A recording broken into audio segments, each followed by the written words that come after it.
Саламатсыңарбы балдар. Силер менен көрүшкөнүмө абдан кубанычтуумун.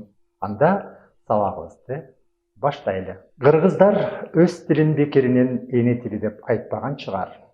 Журт өз тилинде өзүн өзү аңдап түшүнөт жана өзүн өзгөлөргө түшүнтөт.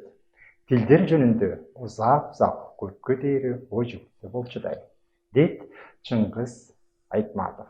Ооба, журт өз тилин кадырлап, өз тилинде өзүн өзү аңдап, тилин бакат, үйрөнүүнү унутпаш керек экен балдар. Бүгүнкү сабактын темасына көңүл буралы. Кыргыз тилинин сөздүк кору, анын ар түрдүү катмарлары, кыргыздын сөздөрү кыргыздын боз үйүнүн киргизиндей кыналышкан, угуктарындай тирелишкен, чейлериндей чырмалышкан, чоң мааниге ээ болгон өтө байыркы музыкалуу тилдерден экен балдар. Немесе кыргыз тилинин сөздүк курамынын бөлүнүштөрү менен таанышалы.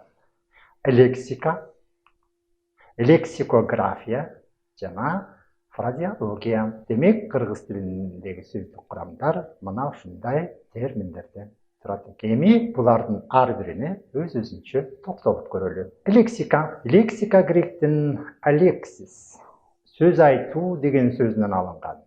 Ал ар бир тилдин сөздүк курамы тилдеги бардык сөздүн жыйындысы деген түшүнүктү билдирет. Кыргыздын сөздөрүнүн баары кадимкидей эле өзүнүн кийген кийиминдей, айтсак калпагындай кыналышып, ошол калпагындай тигилип, анан сөздүн жасалышы дагы ошол сыяктуу чоң мааниге ээ болгон сөздөрдөн. Лексикология дегенин. Лексико сөз деген тилдин тарыхый өнүгүшүнүн негизинде анын сөздүк курамынын калыптанышын жана байышын изилдөөчү тил илиминин бир бөлүгү. Демек, лексика жөнүндө окуу дегенди түшүндүрөт экен балдар. Демек, сөзү менен кийими, маданияты, бардык турган турпаты, адабияты бири-бирине шайкеш келген, кыналышкан кыргыз тили. Фразеология. Фразеология курамы жана түзүлүшү жагынан туруктуу, бир гана маанилүү сөз айкаштарын үйрөтүүчү тил илиминин бир бөлүгү.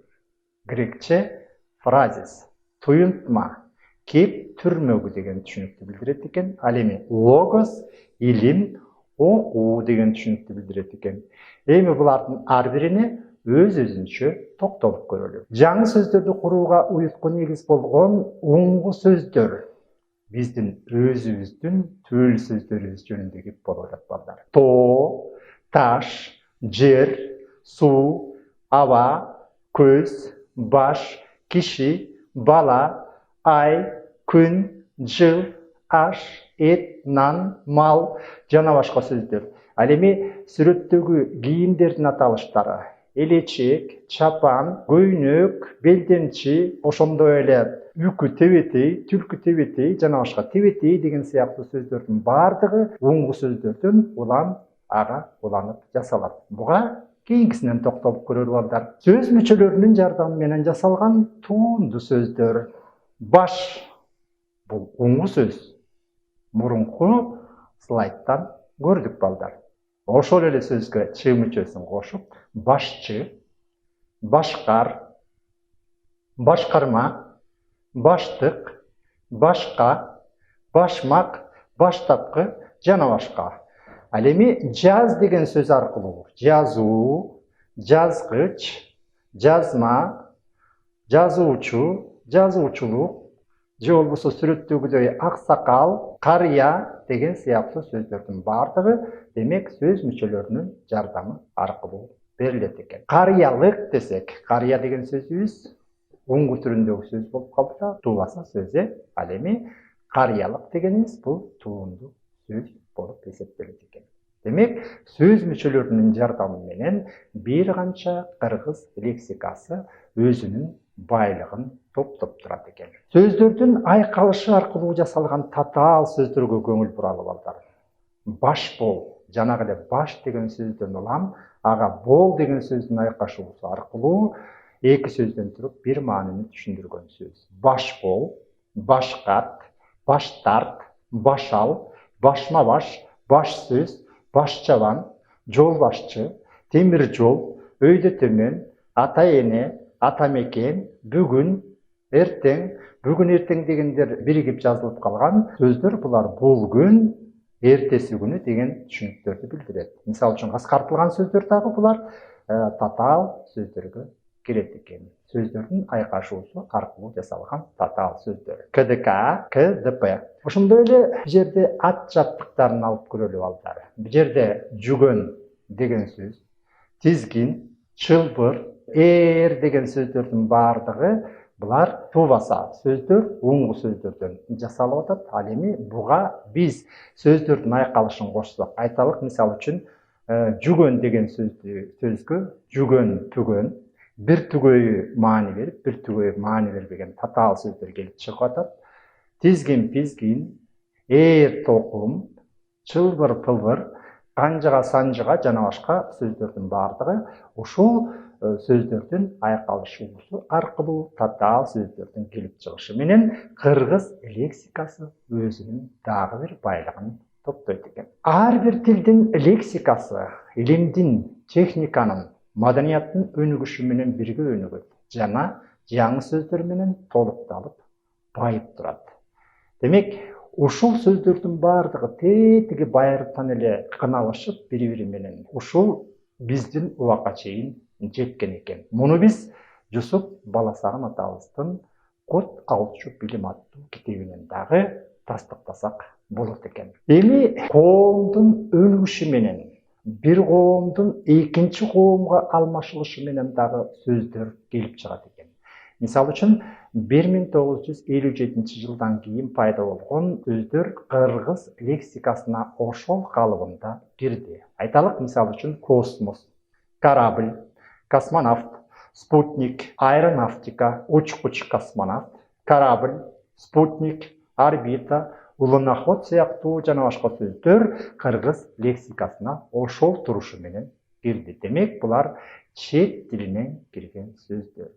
Биз өткөн сабакта эсиңерде болсо балдар, Карл Маркстын сөзүн кеп кылганбыз. Ошол Карл Маркстын айтканындай эле, коом өнүккөн сайын илим менен техниканын өнүгүшүнө жараша сөздөр дагы биздин лексикабызга улам биринин артынан бири кирип турат экен.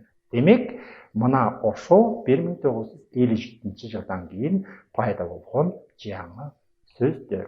Андан кийинкини карап көрөлү. Айталык, мисалы үчүн 1992 жылдан кийин кыргыз лексикасына кирген сөздөр. Алар коомдун алмашылышы менен кирди. Мурунку социалисттик коом азыркы демократиялык коомдун ортосундагы ажырымдан улам социалисттик коомдогу сөздөрдүн баардыгы тарыхтын архивине кетти дагы. Ал эми жаңы коомдо жаңы сөздөр биздин лексикабызга кирди. Айталык, купон, коммерсант, приватташтыруу, рекет, аукционер, референдум, концерн, фирма, грант, коррупция, корпорация, аукцион, акционердик коом, бакалавр жана башка толуп жаткан сөздөр бүгүнкү күндө кыргыз лексикасынын үстүнө кирип, анын чет тилинен кирген сөздөрү аркылуу байытып жатканын маалим. Кыргыз тилинин сөздүк курамы төмөндөгүдөй жолдор менен байыйт балдар.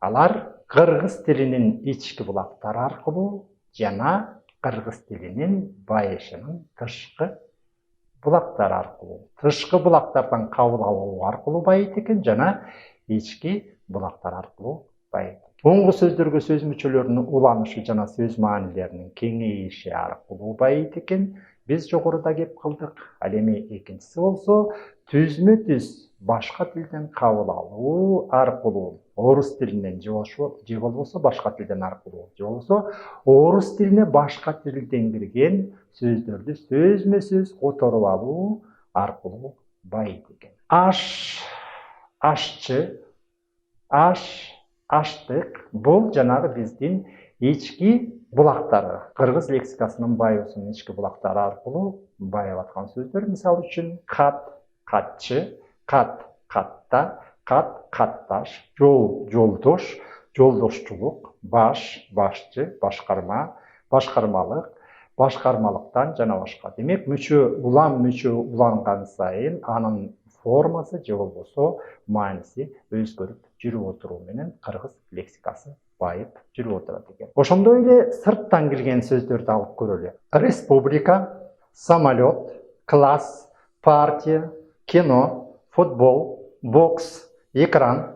Демократическая партия. Муну орусчадан кыргызчага которуу аркылуу алып атабыз. Демократиялык партия. Ученый, окумуштуу түз которуп атабыз балдар. Рабочий, жумушчу, ученик, окуучу, учитель, окутуучу, классный руководитель, класс жетекчи, совет, кеңеш, село, штаб, специалист, адист, общество, коом, профессия, кесип, секретарь, катчы, статья, макала, гостиница, мейманкана, зарплата, айлык акы, государство, мамлекет деген сыяктуу сөздөрдү биз орус тилинен которуп же болбосо жарым калька аркылуу дагы кабыл алып жатабыз. Тил байланыштын, түшүнүктүн, түшүндүрүүнүн гана куралы эмес, тынымсыз иликтөөнүн, талдоонун, туңгуюк сырларды ачуунун, акылдын, дилдин сүрөөнчүсү дейт балдар. Демек, тилди аягына чейин эң жакшы өздөштүрүүнү унутпагыла балдар. Демек, өзүбүздүн кыргыз тилин абдан жакшы түшүнсөк, ал эми башка тилде которууда дагы эч убакта кыйналбайт экенбиз. Башка тилди эң жакшы үйрөнүш үчүн өзүбүздүн тилди абдан жакшы өздөштүрүп алышыбыз керек экен. Демек, силерге ак жол каалайм балдар. Ошону менен бизге бөлүнгөн убакыт аякталды. Кайрадан көрүшкөнчө саламатта болуңуздар балдар.